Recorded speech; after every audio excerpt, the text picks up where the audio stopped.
Hi friends, आज मैं आपके सामने प्रस्तुत कर रही हूँ वेद प्रकाश जी का उपन्यास दूसरी क्रांति पार्ट 1। सुपर रघुनाथ की पत्नी रैना दरअसल गुलशनगढ़ नामक नन्हे से आज़ाद देश की राजकुमारी होती है। बिना किसी बैकग्राउंड के वह गुलशनगढ़ में नजर आती है। भूल से वह विजय के पिता ठाकुर साहब को गोली मार देती है। यह रहस्य भी सामने आता है कि विजय के पिता ठाकुर साहब दरअसल रैना के ताऊजी हैं, अर्थात ठाकुर साहब गुलशनगढ़ के महाराज ठाकुर अभय सिंह के बड़े भाई हैं और रैना अभय सिंह की बेटी है। विजय के पिता का पूरा नाम ठाकुर निर्भय सिंह था। यह रहस्य केवल वही जानते थे कि रैना एक स्टेट की राजकुमारी है, परंतु किसी खास वजह से वे लगभग 25 वर्षों से इस रहस्य को अपने सीने में दफन किए हुए थे। वास्तविकता यह थी, ठाकुर साहब अपने पिता की नाजायज संतान थे। इनके पिता का नाम भानु प्रताप सिंह था और जवानी के बहाव में बहकर भानु प्रताप ने पारो नामक एक युवती से प्रेम किया था। उसी प्रेम की निशानी ठाकुर निर्भय सिंह थे। पारो का एक भाई होता है, जबर सिंह। जब उसे पता लगता है तो अपनी बहन को इंसाफ दिलाने वो महल पर पहुंचता है, किंतु यहाँ का सम्राट भानु प्रताप का पिता राणा प्रताप सिंह एक बहुत क्रूर शासक है। वह पारो और जबर पर भानु प्रताप की अनुपस्थिति में अत्याचार करता है, उन्हें कैद में डाल देता है। कैद में ही निर्भय सिंह पैदा होता है।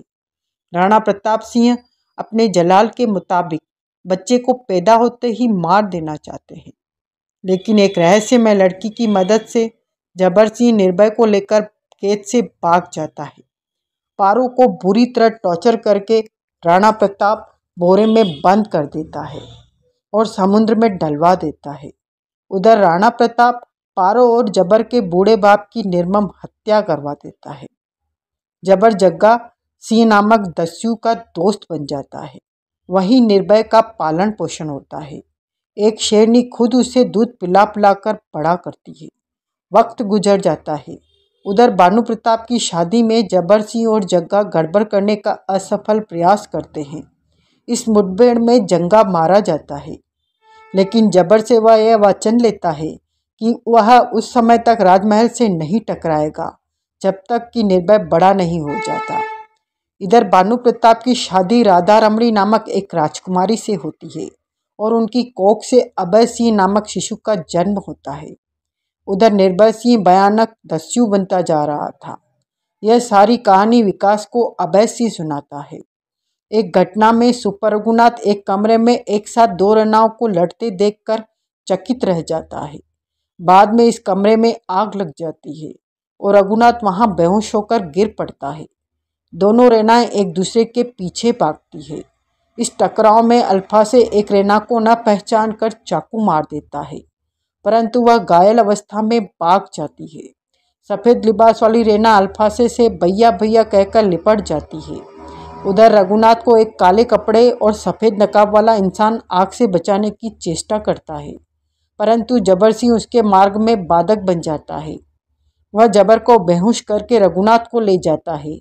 जब रघुनाथ को होश आता है तो सामने बैठा इंसान अपना नाम जबर सिंह बताता है।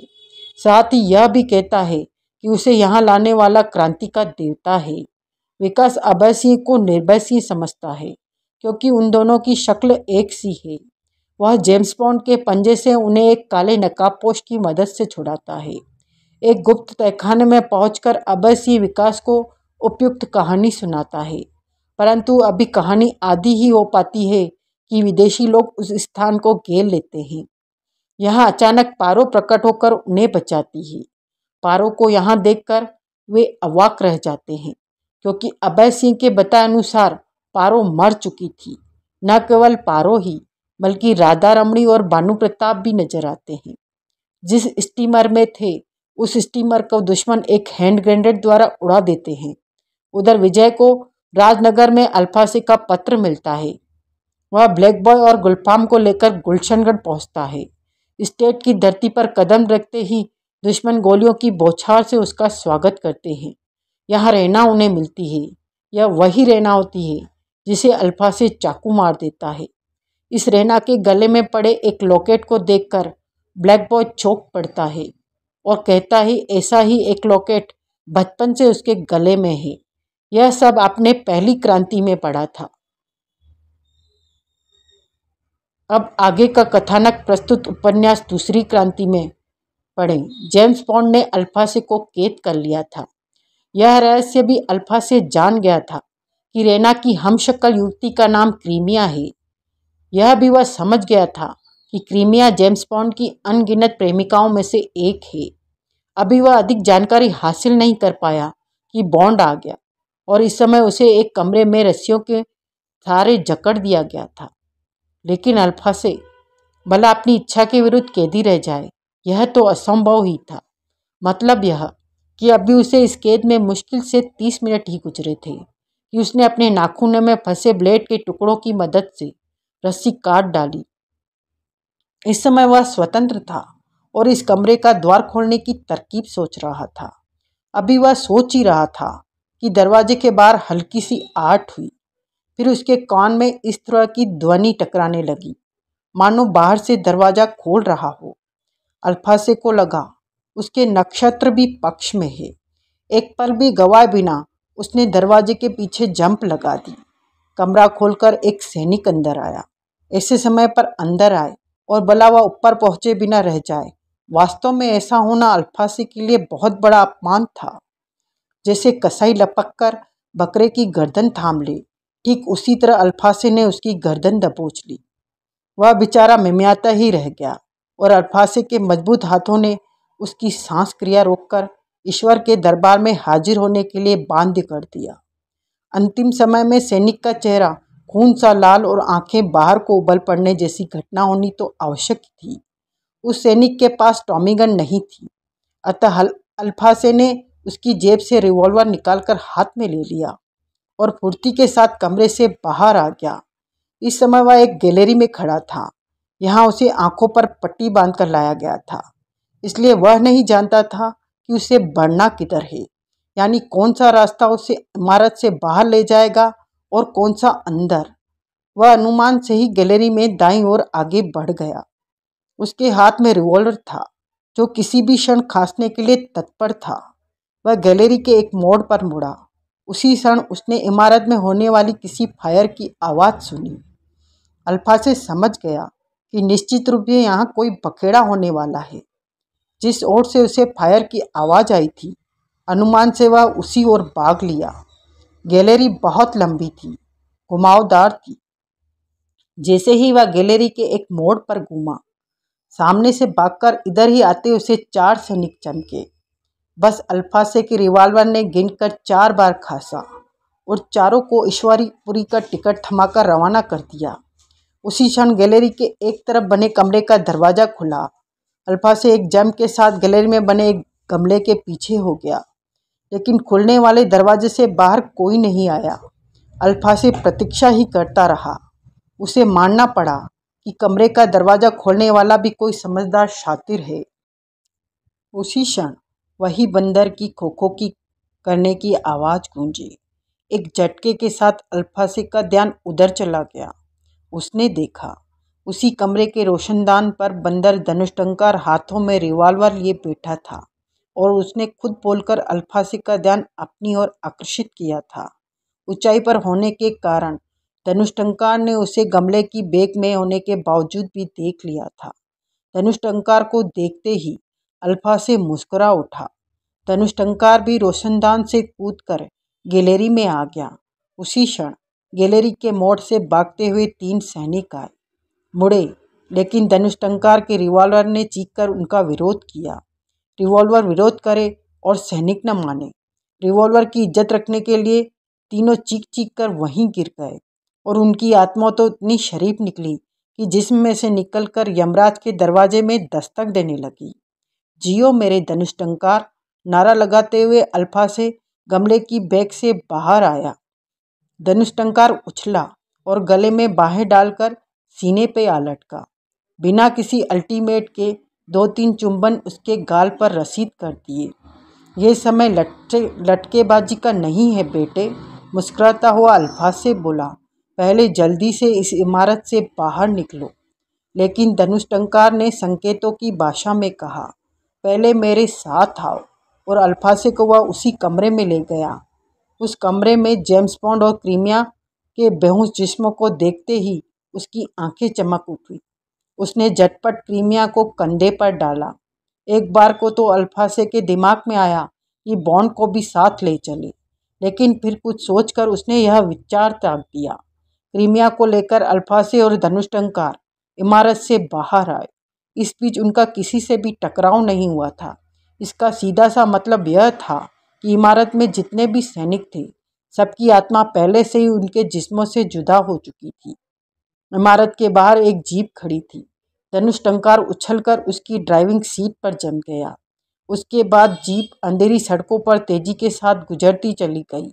धनुष टंकार ने जीप को एक सड़क पर ही छोड़ दिया और खुद कूदकर अल्फासे को अपने साथ आने का संकेत किया।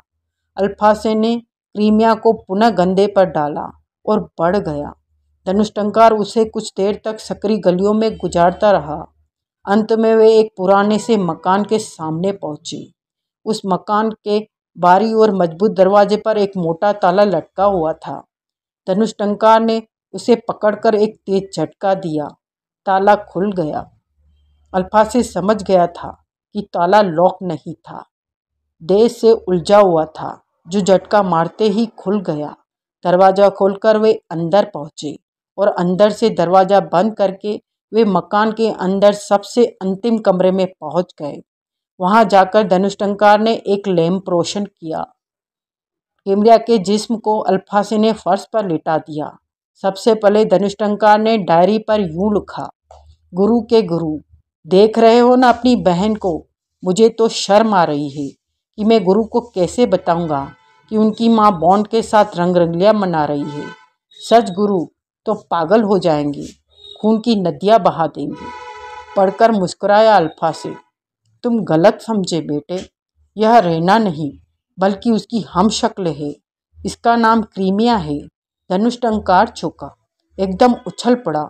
वह इस तरह की हरकत करने लगा मानो यह जानकर वह खुश हो उठा हो। फिर उसने डायरी पर यूं लिखा, गुरु के गुरु, मेरा विश्वास तो इसे देखकर नारी जाति से ही उठ गया था। सोचा था नारी देवी नहीं वेश्या है, देवी नजर आने वाली भी, लेकिन अब मानना पड़ेगा नारी सब कुछ है, देवी भी वेश्या भी। अब देखो ना, सूरत एक ही है लेकिन चरित्र में कितना अंतर है। अल्फासे ने पढ़कर बोला, नारी पर भाषण मत दो बेटा धनुष टंकार, बल्कि यह बताओ तुम यहाँ क्या कर रहे हो। अभी तो मैं खुद भी नहीं जानता डबल गुरु कि मैं यहाँ क्या कर रहा हूँ, धनुष टंकार ने लिखा। लेकिन यह समझ लीजिए, यह मकान अपना बसेरा है, विदेशी जासूस अपने शिकार। खैर मेरी खबर बाद में ले लेना, पहले जरा विस्तार पूर्वक इस क्रीमिया के विषय में बताओ, यह क्या चीज़ है। विस्तार पूर्वक तो यह खुद ही बताएगी, अल्फासे ने कुछ रुककर कहा। जरा थोड़ा सा पानी लाओ ताकि इसे होश में लाकर पूछ सकें कि इसका चक्कर क्या है। धनुष टंकार पानी से भरा एक टीन का डिब्बा लाकर उसके सामने रख दिया। अल्फासे ने क्रीमिया के चेहरे पर पानी के कुछ छींटे मारे तो वह होश में आने लगी। कुछ सोचकर अल्फासे ने अपना कोट उतारकर उसके ऊपरी नग्न जिस्म पर डाल दिया। जब उसे होश आया तो उसने एक बार पुनः अपने सामने अल्फासे को पाया। अल्फासे ने उससे प्रश्न किया, यह बताए कि वह कौन है और यहाँ रहना बनकर आने का उद्देश्य क्या है। एक बार तो क्रीमिया की इच्छा हुई कि वह जवाब न दे, लेकिन जवाब न देने की स्थिति में क्या होगा, यह उसे याद आ गया। अल्फासे का वही जल्लादी रूप उसकी आंखों के सामने घूम गया। आप क्या जानना चाहते हैं, वह सहमी सहमी सी बोली। एक हाथ में 32 के 32 दांत बाहर आ जाएंगे। अल्फासे गुर्रा उठा, अपना प्रश्न मैं कई बार दोहरा चुका हूँ, बोलो तुम कौन हो। मैं बता चुकी हूँ, मेरा नाम क्रीमिया है। जेम्स बॉन्ड से तुम्हारा क्या संबंध है। मैं उससे प्यार करती हूँ। क्या तुम इंग्लैंड में रहती हो, अल्फासे ने पूछा। जी हाँ, यहाँ रहना बनकर आने का क्या उद्देश्य था। मुझे लगता है आपका सबसे महत्वपूर्ण प्रश्न यही है क्रीमिया ने कहा, मैं आपको केवल इतना बता सकती हूँ जितना मुझे बॉन्ड ने बताया। मैं पहले भी कह चुकी हूँ कि बॉन्ड की प्रेमिका हूँ। मैं उसकी शक्ति, गुण और खूबसूरती से इतनी प्रभावित थी कि उसे पाने के लिए दीवानी थी। मगर वह उन दिनों एक अन्य लड़की सोबिया से पर आशिक था। मैं हर कीमत पर बॉन्ड को पाने के लिए बेताब रहती थी। उन्हीं दिनों में बॉन्ड कुछ दिनों के लिए लंदन से गायब हो गया। अब सीबिया को भी अकेला ही देखा जाता था। मैं समझ गई बॉन्ड किसी अभियान पर चला गया होगा। बॉन्ड से मैं कई बार मिली थी, परंतु उसने मुझे कभी लिफ्ट ही नहीं दी थी। लेकिन मैं मन ही मन यह पक्का निश्चय कर चुकी थी कि बॉन्ड को प्राप्त करके रहूंगी। कुछ दिनों बाद मुझे पता लगा कि बॉन्ड लंदन में फिर देखा जा रहा है। न केवल देखा जा रहा है, बल्कि मुझे यह भी पता लगा कि वह मुझे तलाश करता फिर रहा है। जिन होटल क्लबों में जाती थी, वह वहाँ मुझे पूछता फिर रहा है। सोबिया उससे बात करना चाहती थी, लेकिन अब वह सोबिया से बात नहीं करता। मेरे लिए यह आश्चर्य की ही बात थी। मैं यह सोच रही थी, अचानक लंदन से गायब होकर पुनः यहीं लौटने पर जेम्स बॉन्ड में इतना बड़ा परिवर्तन कैसे आ गया। मैं अभी फ्लैट पर पैर पड़े ही थे मेरे मैं अभी अपने फ्लैट पर पड़ी यह सोच ही रही थी कि पूछताछ करता हुआ बॉन्ड वहीं पहुंच गया। मैं तो बॉन्ड को प्राप्त करने के लिए बेताब थी ही। उसे सामने देखते ही मैं सब कुछ भूल गई। मेरी इच्छा हुई। बॉन्ड अब मेरा था। एक दिन बॉन्ड ने मुझसे कहा, क्रीमिया, क्या तुम मुझसे प्रेम करती हो? मैं तो तुम्हारी दीवानी हूँ बॉन्ड। सब कुछ भूलकर मैं उसके सीने में समा गई। क्या तुम मेरे कहने पर एक काम कर सकती हो? बॉन्ड ने प्रश्न किया। जान मांगकर देख लो। प्यार का जादू मुझ पर इसी तरह चढ़ा हुआ था। मुझे उम्मीद थी क्रीमिया, तुम मेरी बात टालोगी नहीं। बॉन्ड ने कहा, वैसे मैं तुम्हें जो कार्य बताऊंगा उससे तुम्हारा व्यक्तिगत लाभ भी है। न केवल लाभ है, बल्कि यूं कहो कि तुम राजकुमारी बन जाओगी। अपना काम मैं इसलिए कह रहा हूँ क्योंकि तुम जानती हो मैं एक जासूस हूँ। अपने देश की सेवा करना मेरा फर्ज है। अपने देश के काम को मैं अपना ही काम समझता हूँ। जो काम मैं तुम्हें बताऊंगा उसमें तुम्हें व्यक्तिगत लाभ तो होगा ही, साथ ही तुम्हारे जरिए हमारे देश को भी बहुत कुछ मिल जाएगा। हो सकता है हमारा देश विश्व के सब देशों से आगे निकल जाए। मैं बड़ी खुशनसीब हूँ बॉन्ड, जो मैं तुम्हारे और अपने देश के कुछ काम आ सकती हूँ। मैंने कहा, अब तुम बात को अधिक लंबी न करके काम बताओ। तुम केवल इतना समझ लो कि सागर के बीच कहीं एक छोटा सा द्वीप है। वह विश्व के किसी भी देश के अधीन नहीं है, पूरी तरह आज़ाद है। वहाँ सदियों से एक ठाकर खानदान राज्य करता आ रहा है। वहाँ की जनता बेहद खुश है और विज्ञान इत्यादि की दृष्टि से वह कई देशों से आगे है, यानी वह पूरी तरह आधुनिक है। उस द्वीप में कोई ऐसी विशेषता है जिसके कारण हमारी सरकार उस द्वीप पर अपना कब्जा करना चाहती है। वह विशेषता क्या है? मैंने प्रश्न किया। यह तो मेरे अधिकारियों ने मुझे नहीं बताया। क्रीमिया, बॉन्ड ने कहा, तुम जानती हो कि जासूस को केवल आदेश दिया जाता है कि यह करना है। जासूस को बिना कारण पूछे करना पड़ता है। मुझे केवल इतना आदेश मिला था कि किसी भी तरह स्टेट पर कब्जा करना है, सो आदेश का पालन करने का प्रयास कर रहा हूँ। लेकिन इसमें मैं तुम्हारी क्या मदद कर सकती हूँ? सुनो तो क्रीमिया, बॉन्ड ने कहा, अभी पिछले दिनों मैं तुम्हें लंदन में नज़र नहीं आया होऊंगा। दरअसल मैं उसी स्टेट पर गया था। हमारी सरकार ने मुझे विशेष अतिथि बनाकर वहाँ भेजा था।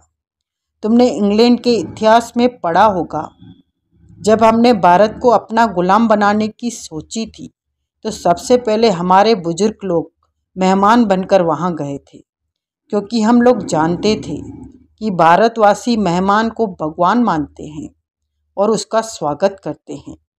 इसी तरह उस स्टेट के विषय में भी प्रसिद्ध है कि वहाँ के राजा मेहमान को भगवान मानते हैं। इसी बात का लाभ उठाते हुए हमारी सरकार ने मुझे और मेरे अन्य साथियों को मेहमान बनाकर वहाँ की स्थिति इत्यादि का गहराई से करने का अध्ययन के लिए भेजा। तुम अपने कार्य में सफल होकर लौटे? मैंने पूछा। सफलता तो तब मिलेगी क्रीमिया, जब तुम मेरी सहायता के लिए तैयार हो जाओगे। लेकिन अभी तक तो सामने ऐसी कोई खास बात आई नहीं जिससे यह प्रकट हो कि मैं तुम्हारी कुछ सहायता कर सकती हूँ। सुनो तो क्रीमिया, बीच में मत बोलो, जेम्स बॉन्ड ने बड़े प्यार के साथ कहा। विश्व में केवल तुम अकेली ऐसी लड़की हो जो उस स्टेट को बड़ी सरलता से हमारे देश के अधीन करा सकती हो। कैसे? जब हम वहाँ के वर्तमान राजा ठाकुर अभय सिंह से मिले तो उन्होंने हम लोगों का बहुत आदर सत्कार किया। उस समय मैं बुरी तरह चौंका जब वहाँ एक स्थान पर मैंने तुम्हारी तस्वीर देखी। मेरी तस्वीर? मैं बुरी तरह चौंकी थी। हाँ क्रीमिया, वह तुम्हारी ही तस्वीर थी, बॉन्ड ने बताया। उस तस्वीर में तुम सफ़ेद साड़ी बांधे किसी हिंदुस्तानी लड़की के बाती खड़ी थी। मैं यह सोचकर उलझ गया कि तुम्हारी तस्वीर वहाँ कैसे हो सकती है। तब मैंने उनसे उस तस्वीर के विषय में पूछा तो उन्होंने बताया कि यह उनकी बेटी है, उसका नाम रैना है। मैंने उनसे पूछा कि क्या महाराज हमें अपनी बेटी से मिलाएंगे? नहीं तो अभय सिंह आंखों में पानी भरकर बोले, बेटे पता नहीं हमारी रैना बेटी कहाँ गायब हो गई है। उस समय एक बार को मेरे दिमाग में यह आया, कहीं तुम ही तो अभय सिंह की खोई हुई बेटी तो नहीं? बचपन से ही लंदन में पली हो तुम, अगर उनकी बेटी न होती तो तुम्हारा फोटो उन पर कहाँ से आता? तब मैंने उनसे प्रश्न किया, आपकी बेटी कब गायब हो गई थी?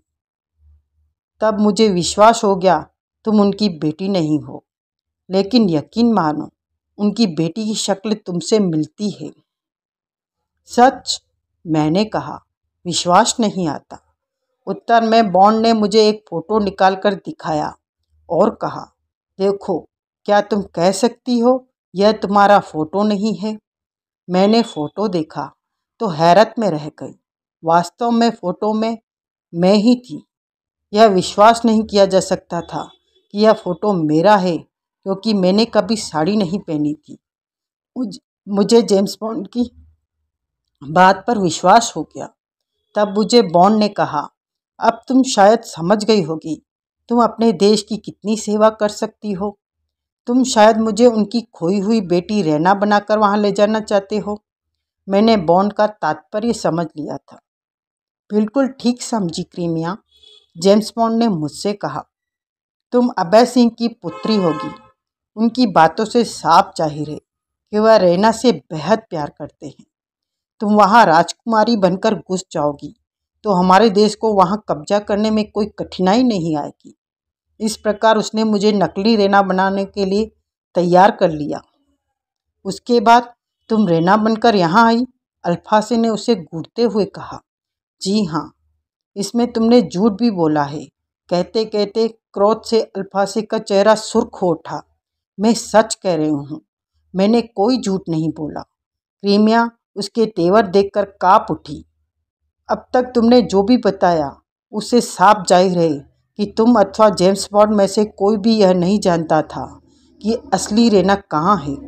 अगर बॉन्ड यह जानता तो मुझे रैना बनाता ही क्यों? क्रीमिया ने उत्तर दिया। तो जब तुम मुझसे पहली बार मिली थी तो तुमने मुझसे मिलते ही भैया शब्द क्यों कहा था? तुम्हें क्या पता था कि रैना मुझे भैया कहती है? आपने अभी मेरी पूरी बात नहीं सुनी है। वह बोली, जब मुझे बॉन्ड यहाँ रैना बनाकर लाया तो न जाने कैसे अभय सिंह समझ गए वह सब साजिश है। आप यकीन जानिए, वे एक पल के लिए भी धोखा नहीं खाए थे। हमें फौरन वहाँ गिरफ्तार कर लिया गया। फिर बॉन्ड पर धीरे धीरे सारे रहस्य प्रकट कर दिए गए। वह रैना के विषय में सब कुछ जान गया। न जाने कैसे उसने ब्रिटेन की सेना को इस द्वीप पर हमला करवा दिया। इस बीच आपको भी यहाँ देखा गया, रैना को भी यहाँ देखा गया। अब बॉन्ड ने यह चाल चल दी कि वह असली रैना को नकली सिद्ध कर देगा और मुझे यही शो करने के लिए कहा कि मैं रघुनाथ की पत्नी हूँ।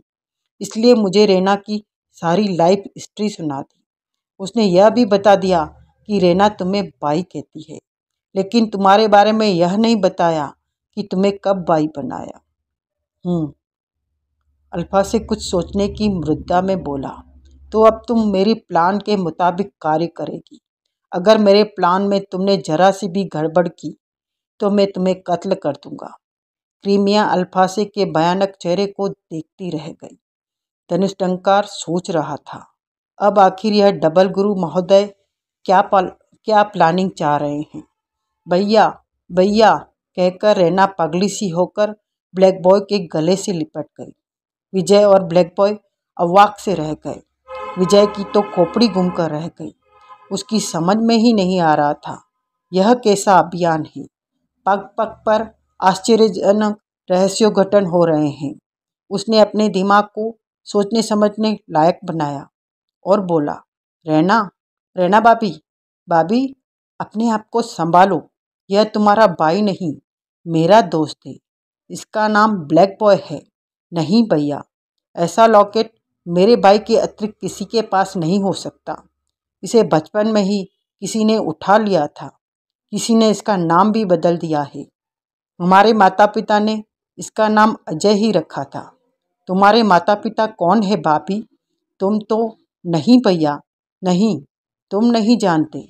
मैं उनकी बेटी नहीं हूँ जिनके यहाँ से आप मुझे अपने दोस्त के लिए टोली में बिठाकर लाए थे। तुम नहीं जानते, मैं तुम्हारी भाभी बाद में हूँ, बहन पहले हूँ। तुम भी मेरे भैया हो, विजय भैया। तुम्हारे पिता मेरे ताऊ है। मैं तुम्हारी बहन हूँ, चचेरी बहन। ये सब तुम क्या बक रही हो भाभी? मैं ठीक कर रही हूँ भैया। रेना के लबों में एक आ टपकी। मेरा यकीन करो, मैं यहाँ के राजा की लड़की हूँ। अजय भैया इस स्टेट के उत्तराधिकारी हैं। तुम इनके बड़े हो। पहला हक तुम्हारा है। मेरी तो कुछ समझ में ही नहीं आ रहा है भाभी। विजय बोला, सबसे पहले खुद को संभालो, फिर बताओ कि ये सब चक्कर क्या है। ये सब रिश्ते एकदम कैसे टूटे और बन रहे हैं। अगर तुम इस स्टेट की राजकुमारी हो तो तुमने पहले कभी क्यों नहीं बताया? आज से पहले तुमने क्यों नहीं कहा कि मैं तुम्हारा भाई हूँ? क्यों नहीं बताया कि तुम्हारा कोई भाई खोया हुआ भी है? विजय बिल्कुल अनजान बन रहा था। उसके बाद तब जबकि रेना को वे भावुकता से निकालकर साधारण अवस्था में ले आई, विजय और ब्लैक बॉय उसके सामने बैठ गए। रेना उन्हें सब कुछ सुनाने लगी। उसने सब कुछ वही बताया जो अभय सिंह ने विकास को बताया था। अब रेना उन्हें उससे आगे सुना रही थी। उसने सुनाने से पहले कहा था, सब कुछ जानने के लिए वे घटना भी संक्षेप में जानना आवश्यक है। विजय और ब्लैक बॉय बड़े ध्यान से सुन रहे थे। डाकुओं ने निर्भय सिंह को पाल पोस कर खतरनाक डाकू बना दिया था। भानु प्रताप सिंह के पिता यानी वह क्रूर महाराज जिसके हत्याचारों में पिसकर जबर सिंह भयानक दस्यु बन चुका था, जिसने पारो और उसके परिवार पर जुल्म ढाए थे। अभी तक मैंने आपको उस क्रूर सम्राट का नाम नहीं बताया है। उस क्रूर शासक का नाम था ठाकुर राणा प्रताप सिंह। दिन गुजरते गए, राणा प्रताप सिंह बूढ़े होते गए और एक दिन रात को जबकि वे सो रहे थे, सारा राजमहल निंद्रा की गोद में था। जबर सिंह ने क्योंकि जग्गा को वचन दिया था, इसलिए उसने निर्भय सिंह के बड़े होने तक कुछ नहीं किया था। लेकिन अब निर्भय सिंह बड़ा हो चुका था। उसकी आयु उस समय 20 वर्ष थी। उसे अच्छी तालीम दी गई थी। डाकुओं ने उसे अपने गुर सिखा सिखाकर भयानक बना दिया था। शेरनी के साथ खेलते खेलते वह बड़ा खतरनाक हो गया था।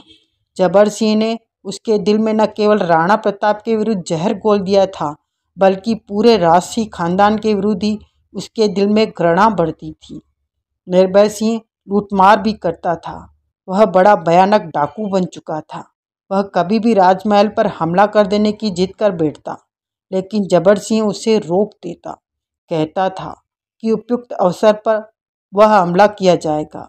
निर्भय सिंह बेहद शक्तिशाली था। उधर राणा प्रताप और भानु प्रताप जबर सिंह और पारो की कहानी भूल चुके थे। उन्होंने तो स्वप्न में भी कल्पना नहीं की थी कि पारो की कोख से जन्म लेने वाला राजमहल का वह चिराग खूनी चीते से भी खतरनाक तूफान लाने वाला है। राणा प्रताप ने राजगद्दी भानु को सौंप दी और अब वह अपने बुढ़ापे के दिन काट रहे थे। भानु प्रताप के राज्य में जनता प्रसन्न थी, लेकिन उधर एक दिन निर्भय सिंह बुरी तरह भड़क उठा। उसने जबर से कहा, मामा, आज मैं राजमहल पर हमला बोलना चाहता हूँ। तुमने फिर बेवकूफ़ी की बात की निर्भय, जबट सिंह बोला। तुमसे कितनी बार कह चुका हूँ कि अवसर आने पर सब कुछ होगा। अवसर कब आएगा मामा? जवान खून में उबाल आ गया। वह गुर्रा उठा। मेरी भुजाएं फड़क रही है मामा। मेरा जमीर मुझे धिक्कार रहा है। जिसने मेरे नाना की निर्मम हत्या कर दी, जिसने मेरी माँ को जेल में सड़ा सड़ा कर मार डाला, जिसने मेरी माँ की खाल उधड़कर समुद्र में डाल दिया, जिसने तुम पर अत्याचार किए, जिसके खून से होली खुलने का मेरा दिल तड़प रहा है मामा। मैं उसके लहू से अपने जिगर की प्यास बुझाना चाहता हूँ। उसका खून पी जाऊँगा। पहले उस राणा प्रताप के खून से अपनी प्यास बुझाऊँगा जिसने मेरी माँ पर इतने अत्याचार किए।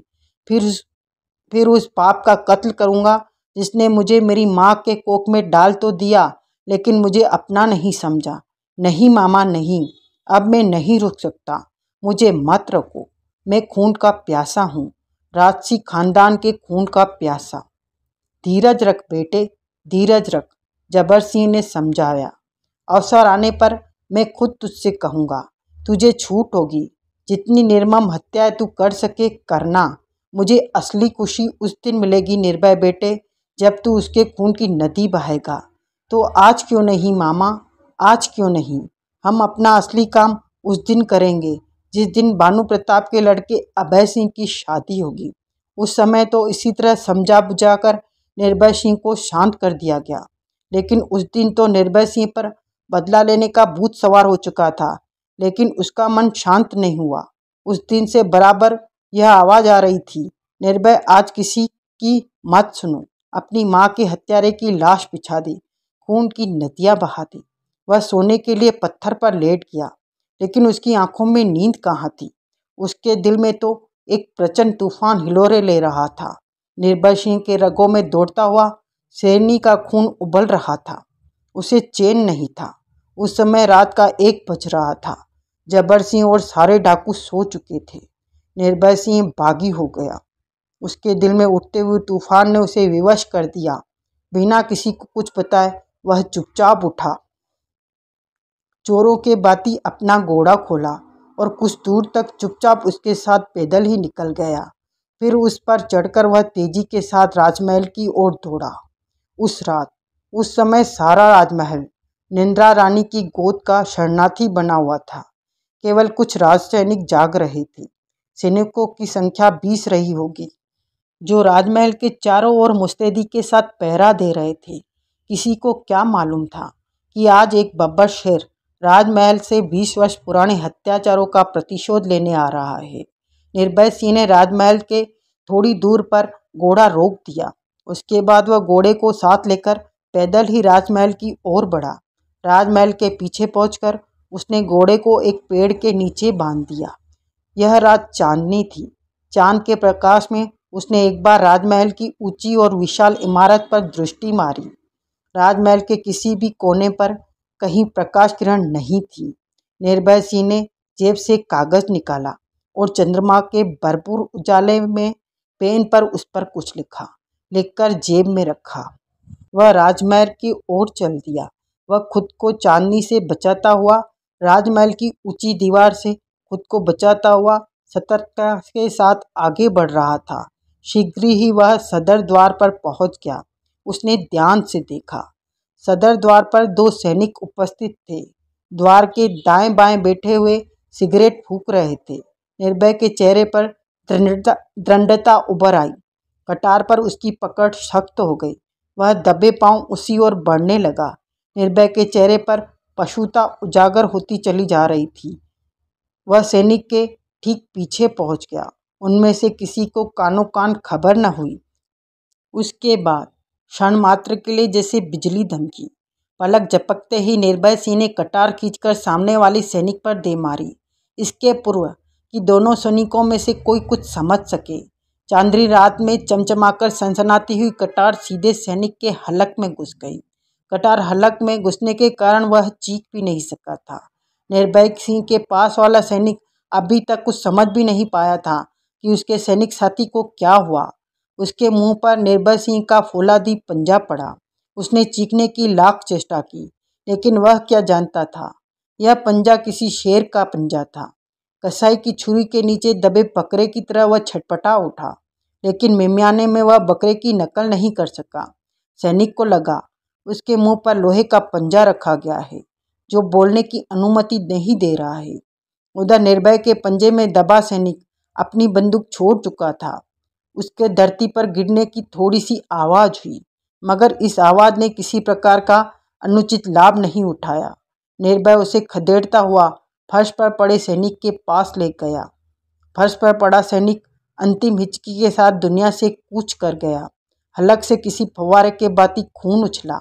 निर्भय के कपड़े और चेहरे का बीड़ा सा बाग खून के छींटों में रंग गया, मगर उसे इस बात की चिंता कहाँ थी। वह दूसरे सैनिक को खदेड़ता हुआ दीवार के साए में ले गया और कटार से उसके चेहरे के सामने घुमाता हुआ बोला, अगर एक भी आवाज़ निकालने की चेष्टा की तो तेरा चेहरा फाड़ दूंगा। कहते हुए उसने अपना हाथ सैनिक के मुंह से हटा दिया। सैनिक ने सामने खड़े इंसान को देखा तो उसकी रूह बना गई। उसे लगा सामने इंसान नहीं, कोई दरिंदा खड़ा है। निश्चित रूप से निर्भय का रंग गोरा चिट्टा था, लेकिन कनपटी तक सुर्ख चेहरा किसी भेड़िए जैसा लग रहा था। आंखें अंगारों के समान दहक रही थी। माथे पर लगा हुआ काला टीका उसकी भयानकता में वृद्धि कर रहा था। हल्की सी मूछें कम खतरनाक नहीं लग रही थी। चेहरे के एक भाग पर खून के छींटे थे। सैनिक का जिस्म इस भयानक इंसान को देखकर कांप उठा। सम्राट राणा प्रताप कहाँ मिलेगा? निर्भय ने गुर्रा कर पूछा। सैनिक सहम कर रह गया। उसने उत्तर नहीं दिया। अगर इस बार जवाब नहीं दिया तो याद रखो, निर्भय गुर्राया, मुझे निर्भय सिंह डाकू कहते हैं। शायद तुम जानते भी हो कि मेरी कतर का शिकार केवल इंसानी चेहरा होता है। इंसान के अन्य किसी जिस्म को वह स्पर्श तक नहीं करती, केवल चेहरा फोड़ती है। राज सैनिक के फरिश्ते तक कांप उठे। वो महल के बाएं दूसरी मंजिल पर सबसे अंतिम कमरा सम्राट राणा प्रताप का है। उसने एक कमरे की ओर संकेत किया। निर्भय ने उस कमरे की ओर देखा और अचानक कटार सैनिक के चेहरे में घस गई। बाएं जबड़े को फाड़ती हुई कटार पीछे गुद्दी से निकल गई। निर्भय ने कटार खींची और तुरंत वार किया। इस बार कटार दाएं गाल को फाड़ती हुई, नाक को तोड़ती हुई, एक खाक को फाड़ती हुई उसके सिर के अगले भाग से निकल गई। सैनिक मर गया। निर्भय ने बड़ी दरिंदगी के साथ कटार खींची और उसके ही कपड़ों से खून साफ करके वह कटार लिए आगे बढ़ गया। अब वह मैदान में आ गया था, परंतु उसने मैदान के बीच में जाने की चेष्टा नहीं की, क्योंकि इस प्रकार किसी के भी द्वारा देख लिए जाने का खतरा था।